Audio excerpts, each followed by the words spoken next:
Hey guys, just putting a quick video together on how to update our vibration and temp monitoring to our tank level monitoring. This is the first of two videos. This one's going to go over how to update the HMI. And what we're going to need is the HMI and a well-branded USB. So what we're going to do is we're going to open up our box here, and on the back you'll notice we have a USB port. We're going to go ahead and take this and we're going to put it in the USB, and then we're going to go to HMI options, HMI system setup. We're going to do boot from file,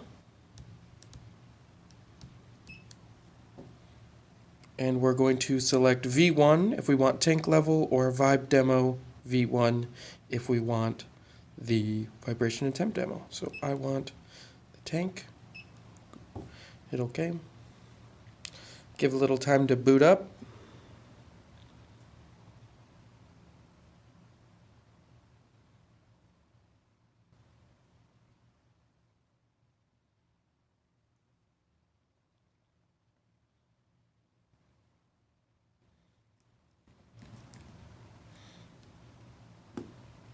And there you have it. Now we're at the tank level.